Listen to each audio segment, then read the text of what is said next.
Hello दोस्तों, मैं हरीश मिश्रा स्वागत करता हूं आपका अपने YouTube channel fine art education point में। आज का हमारा टॉपिक है कुतुब मीनार, जहां पत्थर सुनाते हैं सल्तनत की दास्तां। जी हाँ, इस वीडियो में हम कुतुब मीनार से संबंधित जो प्रश्न एग्जाम में आते हैं पॉइंट टू पॉइंट उन सभी पॉइंटों पर हम बात करेंगे। तो शुरू करते हैं हम अपनी आज की क्लास।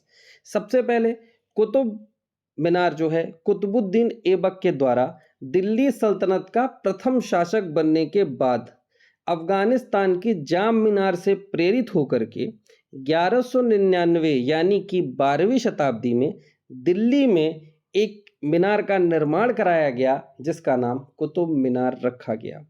कुतुब का शाब्दिक अर्थ होता है ध्रुव तारा। इस इमारत का जो वर्तमान स्वरूप है वो हमें 5 मंजिला देखने को मिलता है। वर्तमान में अगर हम कुतुब मीनार को देखें तो वो 5 मंजिले का बना हुआ है, जिसमें हम देखेंगे तो इस इमारत को बनाने में 3 शासकों का नाम हम पढ़ेंगे। सबसे पहले कुतुब मीनार की शुरुआत कुतुबुद्दीन ऐबक के द्वारा की गई थी। लाल बलुआ पत्थर का प्रयोग करके कुतुबुद्दीन ऐबक ने केवल 1 मंजिले का ही निर्माण कराया था, उसके बाद उनकी मृत्यु हो जाती है। तो कुतुब मीनार की जो पहली मंजिल लाल बलुआ पत्थर से बनी है वो कुतुबुद्दीन ऐबक के द्वारा बनवाई गई थी।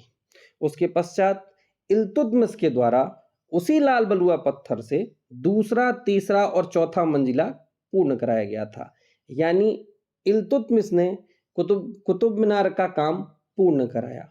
शुरुआत किसने कराई? शुरुआत कुतुबुद्दीन ऐबक ने कराई। पूर्ण किसने कराया? इल्तुतमिश ने कराया। कुल कितने मंजिले हुए? 4 मंजिले हुए। पहला मंजिला कुतुबुद्दीन ऐबक का, दूसरा, तीसरा, चौथा जो है इल्तुतमिश का। यानी कुतुब मीनार की जो कुल मंजिले थे वो 4 मंजिले थे। फिर चौथा मंजिला जो था उस पर बिजली गिर जाने की वजह से चौथा मंजिला जो था वो क्षतिग्रस्त हो जाता है। क्षतिग्रस्त होने के बाद फिरोज शाह तुगलक के समय में वो जो चौथी मंजिल थी उसका जीर्णोद्धार कहें या कहें पुनः निर्माण कराया गया फिरोज शाह तुगलक के द्वारा। तो उन्होंने लाल बलुआ पत्थर और सफेद संगमरमर के बेहतरीन संयोजन से उन्होंने उस चौथे मंजिले को 2 भाग में छोटे छोटे 2 मंजिले करके उसको बनवा दिए, तो कुल 5 मंजिले हो गए। इसलिए वर्तमान में जो कुतुब मीनार का जो स्वरूप हमें देखने को मिलता है वो फिरोज शाह तुगलक की देन है। यानी कि वर्तमान में कुल अब 5 मंजिले हो चुके हैं। तो यह इमारत मुख्य रूप से 5 मंजिले की है। कुतुब मीनार न्याय और संप्रभुता का प्रतीक माना जाता है। कहा जाता है कि इसमें लाल बलुआ पत्थर और सफेद संगमरमर 2 तरह के पत्थर हमें देखने को मिलते हैं। अगर लाल बलुआ पत्थर ऑप्शन में ना हो तो पांडुआ रंग का पत्थर अगर कहे तो वो भी लाल पत्थर ही कहा जाता है, उसको पांडुआ पत्थर भी कहा जाता है। आकार की बात की जाए तो 2 तरह के आकार कुतुब मीनार में प्रयोग किए गए हैं। एक तो गोलाकार और दूसरा बहुभुज यानी पॉलीगन। ये 2 आकार उसमें हमें देखने को मिलते हैं। अगर सुंदरता की बात की जाए तो कुतुब मीनार में जो सबसे सुंदर है वो है कुतुब मीनार के बारजे। कुतुब मीनार के बारजे जो कि फूल पत्तियों के अलंकरण से और कुरान की आयतों की बेहतरीन कैलीग्राफी उसमें अरबी लिपि में की गई है। तो अरबी लिपि में बेहतरीन कैलीग्राफी भी उसे और सुंदर बनाती है। इस मीनार की जो ऊंचाई है 234 फीट या मीटर में पूछे तो लगभग 73 मीटर के आसपास इसकी ऊंचाई है। उस जमाने में ये जो गगनचुंबी इमारत बनाई जाती थी या बड़े बड़े महल बनाए जाते थे, बड़ी बड़ी इमारतें बनाई जाती थी, वो राजा के शक्ति का प्रतीक मानी जाती थी।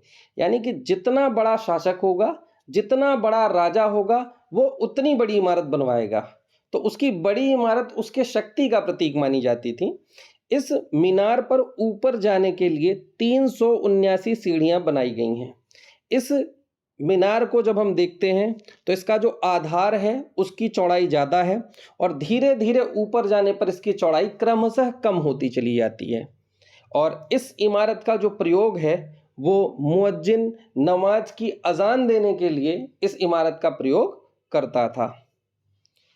कुतुब मीनार इसको यूनेस्को यानी United Nation Education Scientific Cultural Organisation के द्वारा विश्व धरोहर की सूची में 1993 में शामिल कर लिया गया है। तो ये वो पॉइंट हैं जो हमें ध्यान रखने हैं कुतुब मीनार से संबंधित। तो मिलेंगे नए वीडियो में नए प्रश्नों के साथ, तब तक के लिए धन्यवाद।